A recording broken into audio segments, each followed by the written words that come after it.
Hello everyone, कैसे हैं आप सभी। आई होप आप सभी बहुत अच्छे होंगे।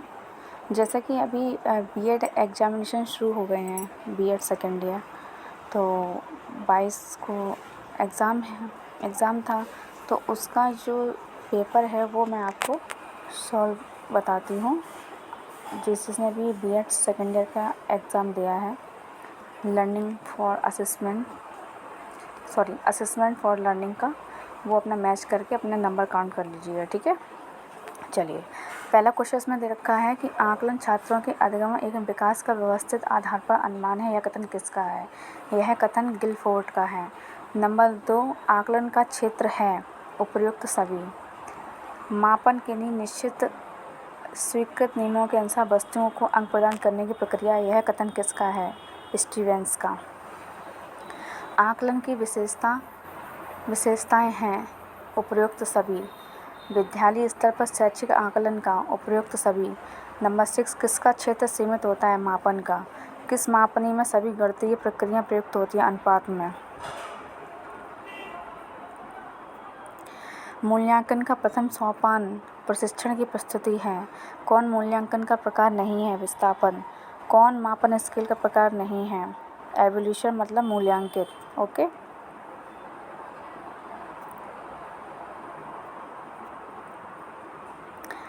नंबर 11, अधिकतर शैक्षिक मनोवैज्ञानिक परीक्षण होते हैं अनुपात में। कौन सा उच्च स्तर का मापनी है? अनुपात।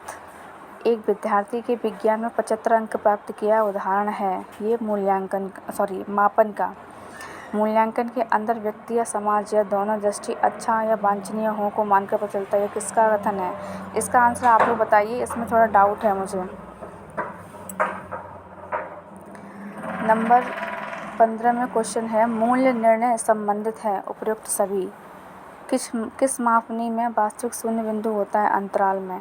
मूल्यांकन एक सतत एवं व्यवस्थित प्रक्रिया है। मापन होता है मूल्यांकन से पूर्व।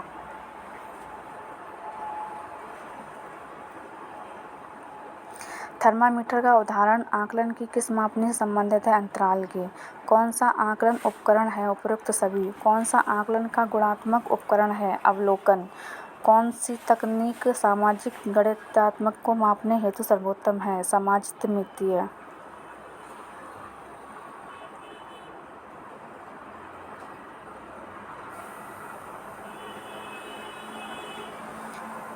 क्वेश्चन नंबर 23, परीक्षा की किन प्रविधियों का प्रयोग किया जाता है? उपर्युक्त सभी। टैक्सोनॉमी ऑफ एजुकेशन ऑब्जेक्ट्स पुस्तक के लेखक ब्लूम। शैक्षिक उद्देश्यों में कितने क्षेत्र आते हैं? 3।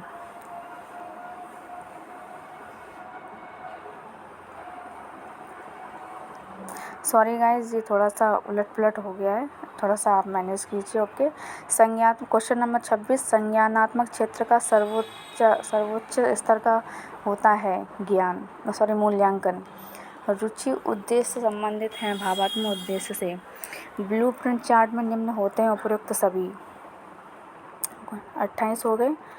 क्वेश्चन नंबर 29, क्रियात्मक क्षेत्र के उद्देश्यों को दिया जाता है क्या? ये कथन किसने कहा था? ये कथन कहा था सिम्पसन ने। निम्न में से कौन अच्छे परीक्षण की विशेषता है? उपर्युक्त सभी। बहुविकल्पीय प्रश्न आधारित होते हैं किससे? रिकॉल से। Option number A.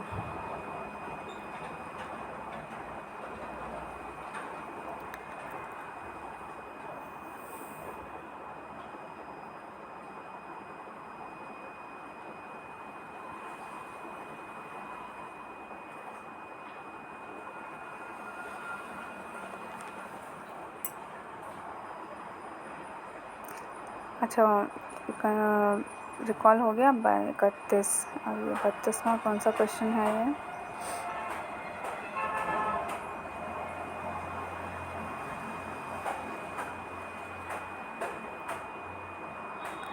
यस। सामग्री के अर्थ को समझना मूल रूप से कहलाता है बोध। अनुदेशक के अंत में उपलब्धि का आकलन करना योगात्मक आकलन कहलाता है। पद विश्लेषण किया जाता है उपर्युक्त सभी में। निम्नलिखित में से कौन सा पक्ष शैक्षिक उद्देश्य का शारीरिक क्षमता से संबंधित है? क्रियात्मक। नंबर 36 ब्लूप्रिंट को जाना जाता है कार्यशैली सूचक से। वस्तुनिष्ठ पदों की रचना में प्रश्नों की संरचना आधारित होती है, ए और बी दोनों। कौन सा उद्देश्य संज्ञानात्मक पक्ष से संबंधित है? अनुमूल्यन। क्वेश्चन नंबर 39 यस, उद्देश्यों को व्यवहारिक रूप से लिखने की विधियों को उपयुक्त सभी प्रश्नावली के प्रकार होते हैं। इसका आंसर आप लोग बताइए, इसमें थोड़ा कन्फ्यूजन है। उपयुक्त सभी हो सकता है। बुद्धि अमूर्त विचारों के बारे में सोचने की योग्यता है। इसे किसने प्रवासित किया? थॉर्नडाइक ने। सीखने की योग्यता बुद्धि है, किसने कहा है? डब्ल्यू स्टर्न ने। क्वेश्चन नंबर 43 बुद्धि लब्धि का सूत्र होता है मानसिक आयु अपन वास्तविक आयु इंटू 100। मानसिक आयु की अवधारणा सर्वप्रथम दिया था बिने ने। 1912 में किसने बिने परीक्षण का भारतीय अनुकूलन परीक्षण तैयार किया? राइस ने। 48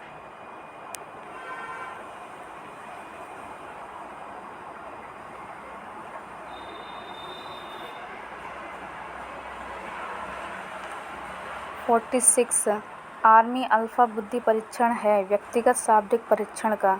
यदि किसी विद्यार्थी की वास्तविक आयु 12 वर्ष और मानसिक आयु 15 वर्ष है तो बुद्धि लब्धि होगी। इसमें बुद्धि लब्धि का फॉर्मूला लग जाएगा, अभी जो बताया था, मानसिक आयु अपॉन वास्तविक आयु इंटू 100। ओके, तो इसका आंसर 125 हो जाएगा। प्रक्षेपी तकनीक व्यक्ति के मन का मापन करती है, अचेतन मन का। कौन सा परीक्षण भविष्य की योग्यता का मापन करने के लिए बनाया जाता है? अभिक्षमता परीक्षण।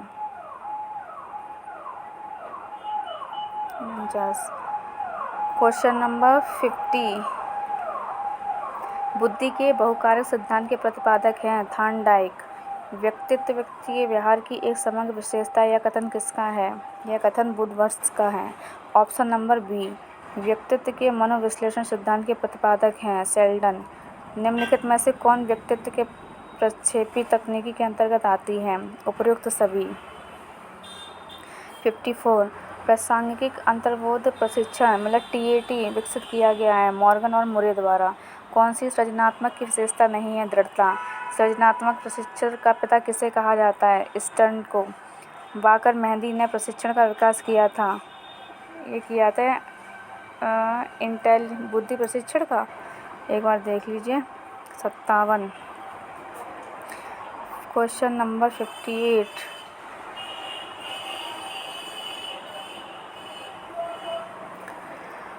उपलब्धि परीक्षण में मुख्य रूप से आकलन किया जाता है छात्रों द्वारा प्राप्त ज्ञान का। कौन सा?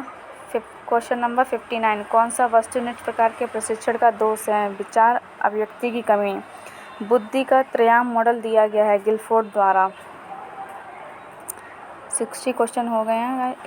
अब क्वेश्चन नंबर 61 कौन सा निबंधात्मक प्रकार का प्रश्न नहीं है? सरल प्रत्यास्मरण। वैधता के प्रकार में सम्मिलित है, उपयुक्त सभी। वैधता वह सीमा है जिस सीमा तक परीक्षण वही मानता है जिसके लिए इसका निर्माण किया गया। यह कथन किसका है? कॉर्नब्रैक का।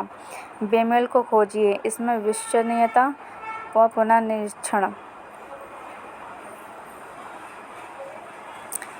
65 स्थिरता गुणांक का मापन होता है। ऑप्शन नंबर ए सही है। यदि एक घड़ी हमेशा 10 मिनट विलम्ब होती है तो यह हो सकती है। ऑप्शन नंबर, इसमें थोड़ा सा डाउट है, एक बार देख लीजिए आप लोग क्या हो सकता है। विश्वसनीयता, अगला क्वेश्चन, विश्वसनीयता गुणांक होती है नकारात्मक और धनात्मक दोनों। ये गलत है, आंसर सही होगा, सदैव धनात्मक रहती है। एक मानवीकृत परीक्षण में निश्चित होता है, उपयुक्त सभी।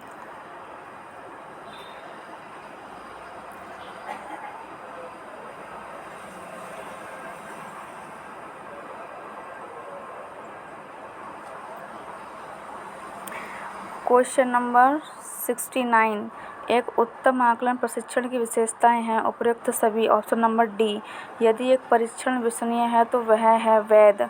मानकों के प्रकार हैं, उपयुक्त सभी। किसी परीक्षण की विश्वसनीयता को प्रभावित करने वाले कारक, उपयुक्त सभी।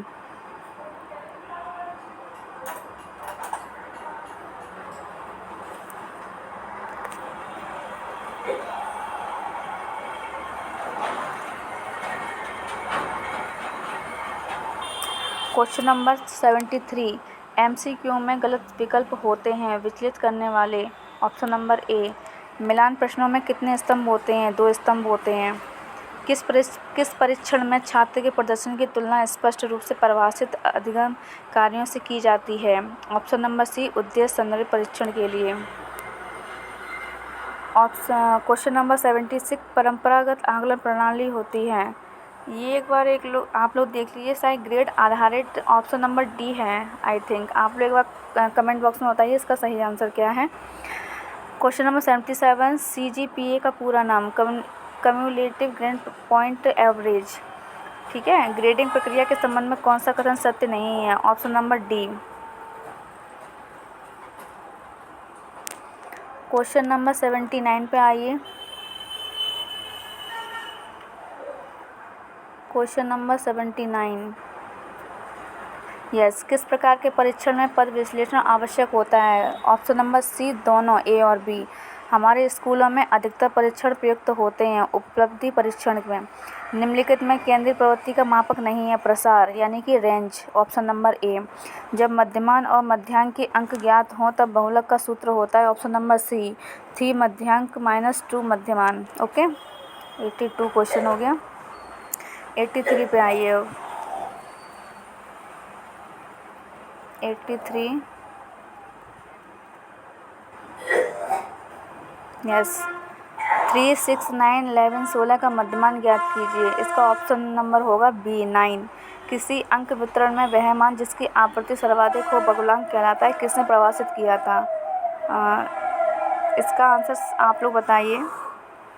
देखिए 100 क्वेश्चन आते हैं, उसमें 80 क्वेश्चन करने होते हैं और ठीक है 80 में 80 क्वेश्चन करने होते हैं। कोई भी सिलेक्टेड आप करिएगा उसमें, और स्टार्टिंग के 80 ही उसमें सही होते हैं। ओके, इन संख्याओं का 9, 11, 14, 16, 8, 7, 12, 10 मध्यांक है, तो इसका सही ऑप्शन हो जाएगा ऑप्शन नंबर सी।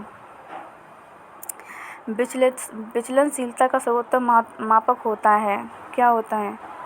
आप लोग बताइए इसका। निम्नलिखित में से कौन केंद्रीय प्रवृत्ति सर्वाधिक स्थायित्व रखता है? बहुलांक तो नहीं रखता है, आई थिंक मध्यांक होना चाहिए इसका आंसर। ठीक है, अच्छा नेक्स्ट क्वेश्चन है 89। टी प्राप्तांकों के बहुलकों का सुझाव दिया था, इसका ऑप्शन डी हो जाएगा 89।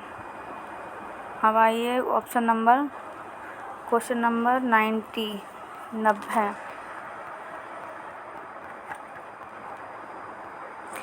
सहसंबंध गुणांक ज्ञात करने की विधियां हैं। Option number C. दोनों, ए और बी। सहसंबंध गुणांक का प्रसार होता है -1 से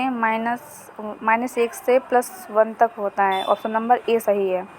कोटि क्रम अंतर विधि के प्रवर्तक कौन है? ये छोड़ दिया है, इसका नहीं पता है। 93 पे आइए। 93।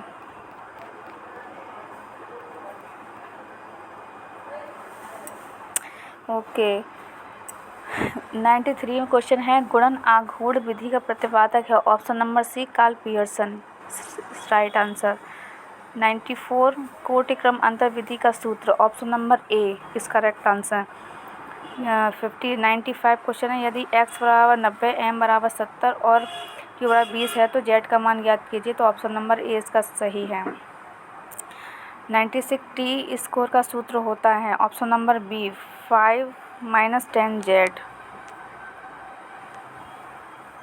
ओके गाइस, ठीक है। ओके गाइस, अब आप लोग अपने आंसर चेक कर लीजिए और काउंट करिए आपके 180 अटैम्प्ट करने के बाद उसमें कितने मार्क्स आप लोगों के आ रहे हैं। Thank you. अगर आपने मेरा चैनल सब्सक्राइब नहीं किया तो सब्सक्राइब करके like and comment and share करें। Thank you.